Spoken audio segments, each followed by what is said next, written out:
จบแล้วบ่บันในห้องน่ะโอ้คักเกิดคนล่างมันเนี่ยคนล่างหนักคนหากระเช้าเนาะโตคือกันมาตั้งนี่คนหากระเช้านี่แต่ว่าห้องน้ำนี่เรียบร้อยเบิดแล้วเนาะบุญเบิดแล้วเนาะ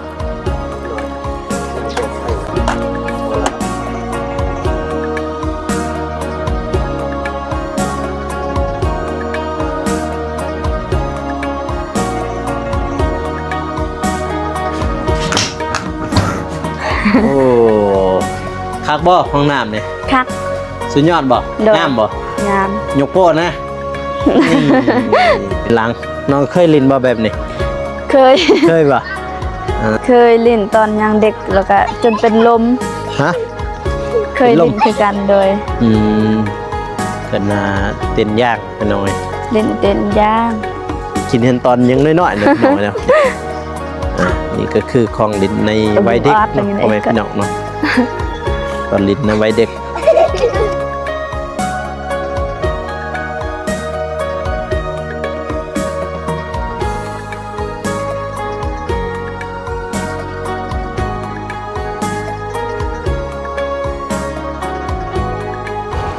ป่าตกเปิดภาพมาเป็นองเลยเนาะตอนนี้บ่าวโกก็อยู่ที่หมู่บ้านอาหางเนาะพ่อแม่พี่น้องเนาะซึ่งว่าเป็นหมู่บ้านน้องบองนั่นเองแล้วก็น้องก็เด้ยเนาะพ่อแม่พี่น้องเนาะนี่ก็คือบ้านอาหางในเมืองท่าแตงพี่น้องเนาะแขวงเซกองลาวใต้ออกไปอัปเดตบ้านน้องบองให้ทำส้มไปเบิ่งโอ้สุดทางเขาไปยังหมู่บ้านชนบทบ้านอาหังตก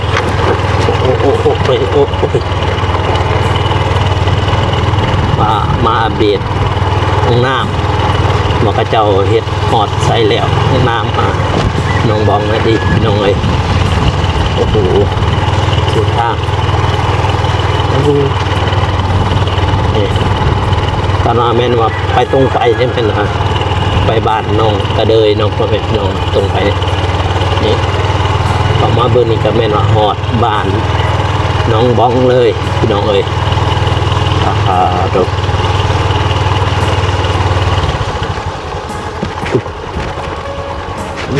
ยังปูนไฟนี่โอ้โหมาหอดแล้วพี่น้องเอ้ยมาอัปเดตห้องน้ำเพิ่นเพิ่นเห็นหอดใส่แล้วเมื่อกี้ฝนตกพี่น้องเอ้ยมากระเซ้านี่ฝนน่ากระเซ้าก็เลยมาถ่ายคลิปได้เมื่อกี้ฝนตกแห้งเลยนะพี่น้องเอ้ยทางนี้ก็น่าจะตกคือกันแหละฝนหากระเซ้านี่เจ้าก็เลยออกมาถ่ายคันบอกแล้วเพื่อที่ได้ไปพี่น้องลำบากแห้งช่วงนี้ทางลาวใต้เจอพายุเขาพายุหนักแห้งเต็มไปด้วยแต่ฝนตกเบิดมือวันนี้จึงได้มาเนาะทางบ้านน้องบอกว่าเพิ่นเห็นหอใช้แล้วอัปเดตให้พ่อแม่พี่น้องเพิ่นได้เบิ่งเนาะพี่น้องเนาะก่อนอื่นก็กราบสบายดีเด้อพ่อแม่พี่น้องเนาะบ่ว่าสิอยู่ภายในหรือว่าต่างประเทศก็ยินดีต้อนรับเข้าสู่ช่องบ่าวโกชนบทสปปลาวพี่น้องเนาะมามื้อนี้ก็มาถ่ายการสร้างห้องน้ำของน้องบ้องว่าไปฮอดใช้แล้วพี่น้องเลยมาอัปเดตให้พ่อแม่พี่น้องเพิ่นได้เบิ่งเนาะหลังจากฝนตกได้นี่พี่น้องเลยทางนี้ก็คือกันนั่นแหละกับท่าแตงฝนตกคือกันฝนลิ่นตลอดพายุเข่า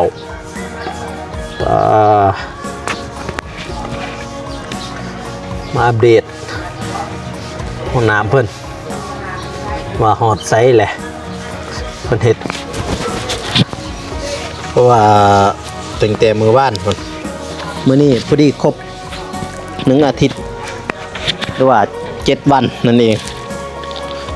ครบ7 วันพอดีแล้วน้อยห้องน้ำนี่เดี๋ยวแล้วบ่มันในห้องน้ำโอ้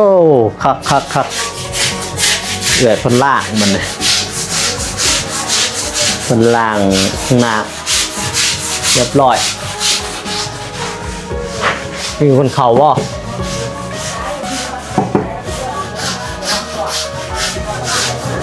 เรียบร้อยที่เลือกกับเป็นคนยังไงมาปุ่นนี่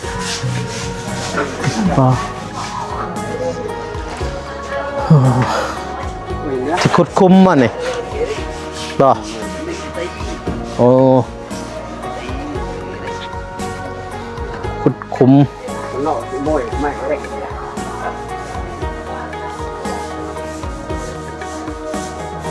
สิใส่ปอกไอ้เบอร์ยันหรือว่าคุ้มซื่อๆปอกเปล่าฮะฮัลโหลคือว่ามีทอซองกัน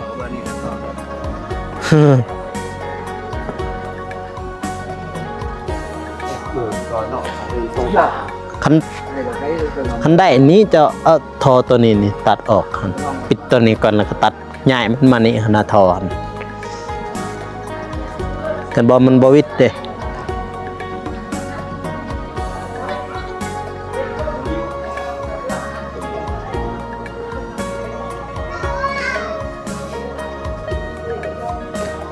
สิปล่อยทางลุมก็บ่มีทางปล่อยแล้วเนาะทางนี้เนาะ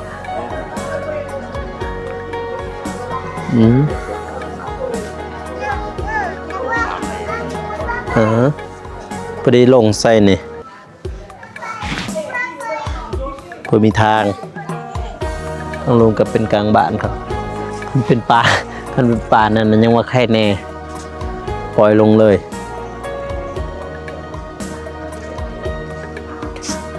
ถ้าคุดบ่ได้ยันก็คุดอยู่นี่นี่มึงนี่ถ้าบ่อยากใส่เพราะว่ามันมีอันนั้นได้อยู่หันมันมีทอคุดอยู่นี่กับเพื่อนก็น้ำเพื่อนเป็นกวางเลยจับจะเป็นตัดทอนะฮะเนี่ยใหญ่มันนี่ทอเบื้องนั้นก็ได้เบื้องนั้นก็ได้ตัวใดใหญ่สบายกว่าบ่หนักมันลงมันนั่นก็น้ำเขาคุดบนนอกเลยดินเข้านี่ดินเข้าเลย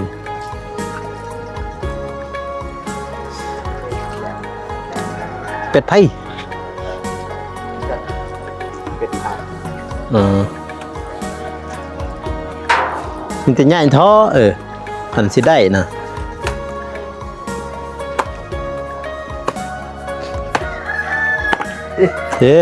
เปื้อน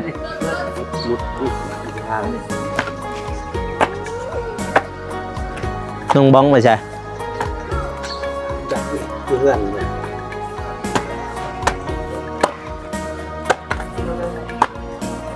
คนหากระเช้าเนาะโตคือกันมาทั้งนี่คนหากระเช้านี่แต่ว่าห้องน้ำนี่เรียบร้อยเบิดแล้วเนาะบุญเบิดแล้วเนาะยังเป็นไปตัวละไป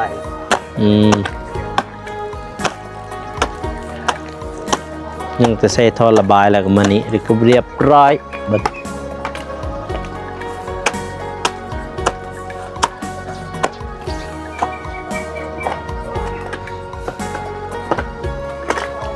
คันเสียดายมีแต่ใหญ่ทอนคุดแบบนี้เนี่ยคือจะคุดเลยก็ใหญ่มันมานี้ถ้ามันวิดปอกต้นหันปอก80บ่หันแม่นบ่ปาก80บ่ตัวเก่าหันจากนี่80หรือว่า90ประมาณนั้นแหละ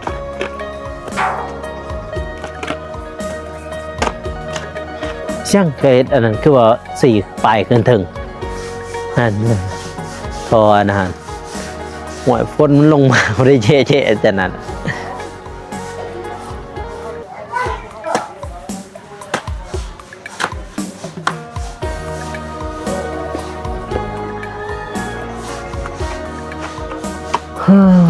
เรียบร้อยมื้อนี้พี่น้องเอ้ยห้องน้ำเพิ่นสำเร็จสมบูรณ์เขาเฮ็ดหยังอยู่ทางเรือน นั่งกินแล้ว อ๋อพวกพี่น้องพอที่เขาเฮ็ดห้องน้ำนึงบ่ คนกันนะ อือ ที่เห็นเป็นอะไรบ่ได้ขึ้นเบิ่งเขากันมาเป็นเรื่อง มาแต่ ปูน ท่าแตงเพิ่นโอ้เจ้าซื้อปูนมา ปูนกับพอ อืม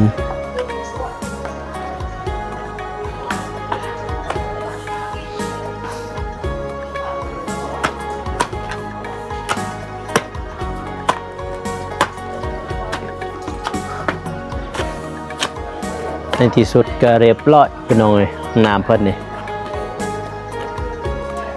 งามหรือบ่งามคอมเมนต์มาเด้อพี่น้องเด้ออึ๊บป่ะถ้าให้ทีมงานเฮ็ดนี่โอ้จักฮอดบ่มื้อนี้นี่พยันบ่ทันเครื่องซ้ำ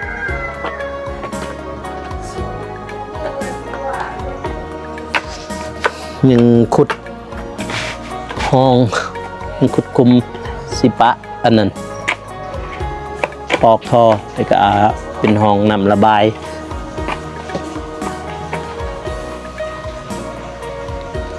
ดินอันนี้ซึมลงอยู่ที่ดินนี่นี่ดินอันนี้มันดูดลงอยู่ที่น่ะ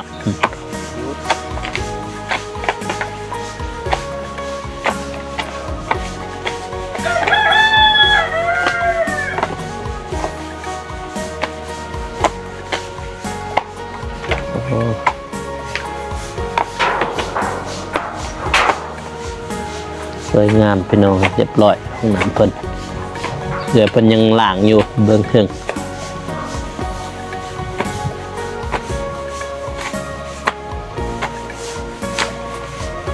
อันนี้เป็นด่านล้างห้องน้ำบ่แล้วคุดอันนั้นก็เรียนเป็นทีนตามนี่สบายงามมัน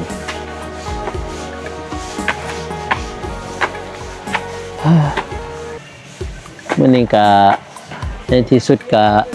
สำเร็จเนาะทั้งเฮือนทั้งห้องน้ำน้องบงก็สำเร็จเรียบร้อย100%ไปหน่อย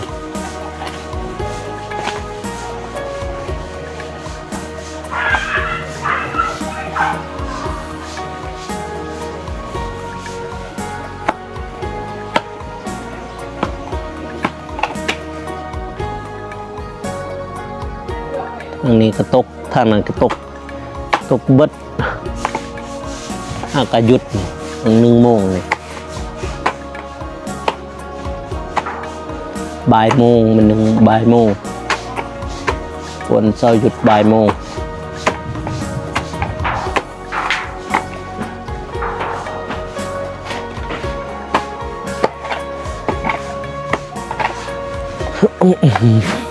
อึบมาเบื้องนี่เบื้องทางนี้ก็เห็นหุงอยู่บ่คือบ่ไต่ไฟเห็นหุงอยู่บ่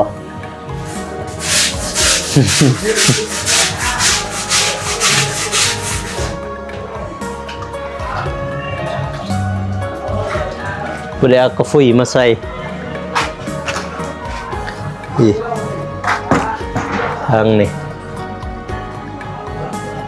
สวยงามพี่น้องเรียบร้อย100%มีหลอกมีอย่างตรงนี้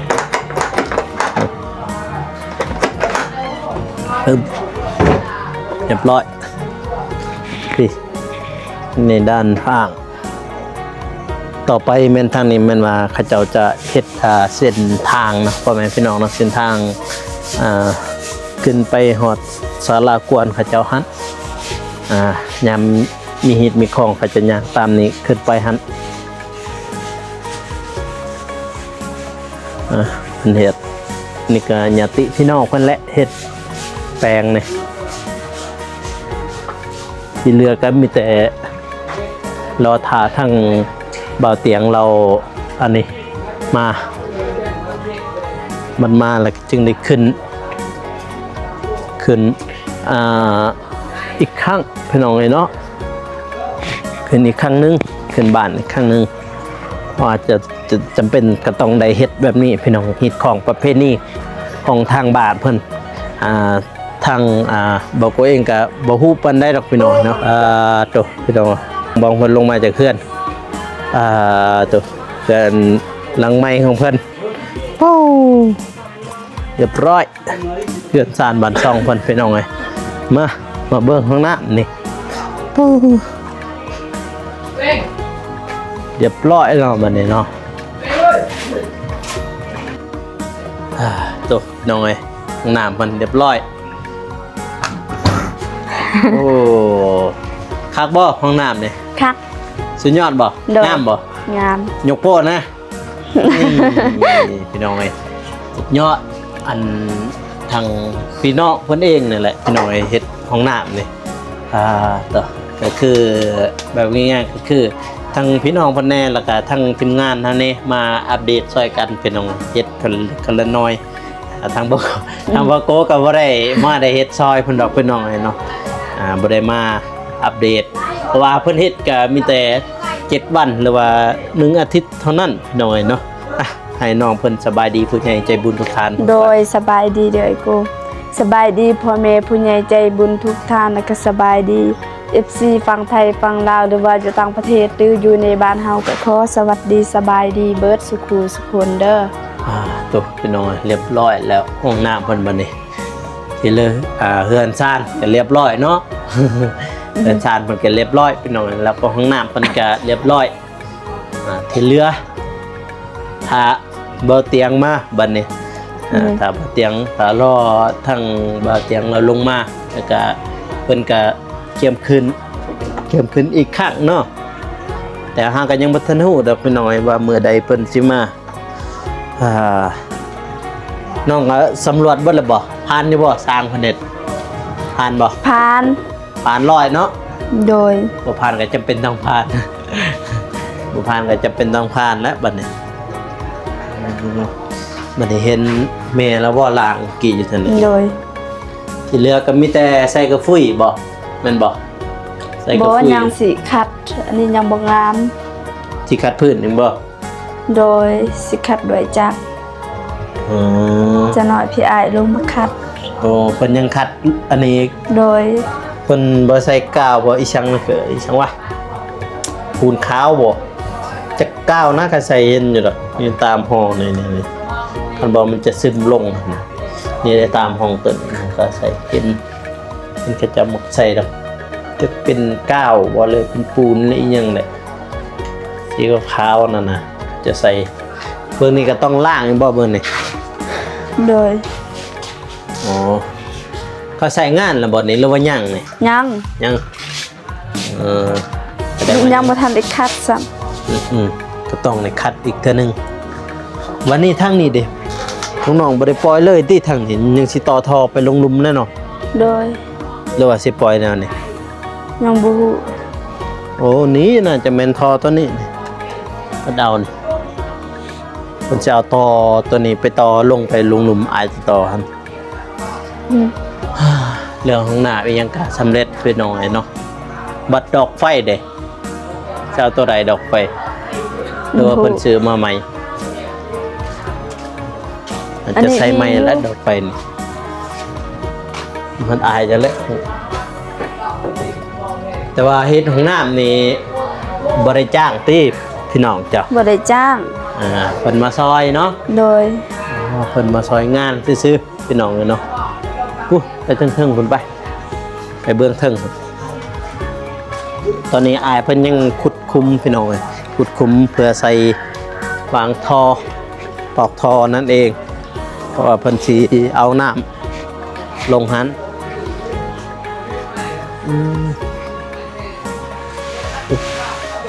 คือบุกูเลยแบบบัดเปื้อนอ๋อ พี่มื้อนี้นี่พี่น้องเอ้ยมาทางนี้ เบิ่งตอนยังน้อยสมัยเอาที่ยังน้อยๆก็เคยกินย่างย้อนยุคประเทศไทยก็ย้อนยุคไปอีก50 ปีปืนหลังน้องเคยเล่นบ่แบบนี้ เคย เคยป่ะเคยกันพี่น้อง เคยเล่นตอนยังเด็กแล้วก็จนเป็นลม ฮะ เคยเล่นคือกันโดย กันเต้นย่างไปหน่อย เล่นเต้นย่าง เปล่ากลัวเคยกันได้แบบนี้เลยจะเห็นนั่น เคยตอนยังเฮียนประถมนอกไปหน่อยเคยลินย่างน้ำหมูน้ำคูนี่แหละตอนยังเฮียนประถมมาฮอดสมัยสมือนี้ทุกคนก็เคยลินแบบนี้พี่น้อยไปเชื่อว่าเคยลินเต้นย่างแบบนี้ผู้ใดก็เคยลินอยู่ตอนข่าวยังน้อยก็เคยลินคือกันแบบนี้ อู้ สมัยยังเป็นเด็กน้อย น้องยังลินตอนยังน้อยบ่เห็นบ่ โดยน้อยสำนีแล้วยังเล่น เฮียนห้องม.1 ก็ยังเล่นคือกันอันนั้นก็ คอยเฮียนฮอด นั่นก็ยังเป็น ยังลิน สาว แล้วแบบนี้นี่ยังลินย้อนยุคเสื้อผู้เพิ่นเบิ่งคลิปอยู่นี่ก็เคยลินอยู่ดอกพี่น้อยเนาะลินเต้นย่างแบบนี้น่าจะเคยผ่านตะกี้ลินบักบี้ก็เคยลินเต้นย่างนี่ก็เคยลินคือกันพี่น้อยเนาะเบิ่งคิดเห็นแบบนี้คิดเห็นตอนยังน้อยๆเนาะพี่น้อยเนาะนี่ก็คือของลินในวัยเด็กเนาะพ่อแม่พี่น้องเนาะตอนลินในวัยเด็ก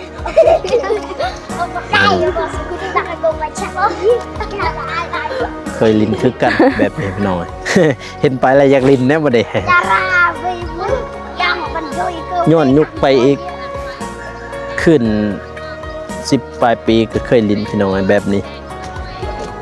ผู้ใดเคยลินแบบนี้ก็คอมเมนต์มาได้เด้อพี่น้องเอ้ยสมัยตอนยังเป็นเด็กน้อยก็เคยลินหมกย่างนี่แหละเต้นย่างนี่แหละ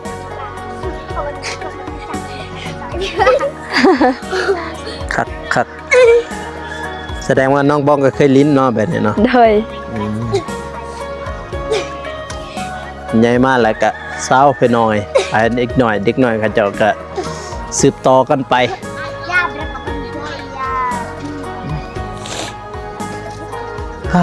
ไปวันนี้มาทุกคนก็จะได้ผ่านเป็นน้องในเรื่องราวแบบนี้ก็เคยลิ้นคือกันตอนยังน้อยเพราะว่าใครสิบ่เคยบอกโกเองยังเคยคือกันเพราะเชื่อว่าผู้ใดก็ต้องได้ผ่านมานี่อยู่บ่อนนี่ให้น้องอวยพรผู้ใหญ่คนผู้เพิ่นเบิ่งอยู่นี่พี่น้องเนาะอยากให้น้องบ้องเพิ่นอวยพรทางผู้ใหญ่เพิ่นผู้เพิ่นเบิ่งอยู่นี่อวยพรเลย คนบ่ตกบ่อยมาเอาอวยพรผู้ใหญ่เพิ่น โดย เบิ่งอยู่นี่ ก่อนอื่นหมดก็น้องขอบบุญขอบคุณแล้วก็ผู้ใหญ่ใจบุญทุกท่าน FC ทุกท่านที่เป็นห่วงเป็นใยน้องช่วยเหลือน้องแล้วก็เฮ็ดห้องน้ำให้น้องจนสำเร็จเสร็จสิ้นจังได๋ก็น้องขอให้พ่อแม่ผู้ใหญ่ใจบุญทุกท่าน FC ทุกท่านจงมีสุขภาพแข็งแรงขอให้อยู่ดีมีแรงความเจ็บอย่าสุได้ความแข็งอย่าสุมีคอยห่างให้มีคอยร่ำให้รวยเด้อแฮงปังๆตลอดปีตลอดชาติอย่าเจ็บอย่าจนพร้อมครอบพร้อมครัว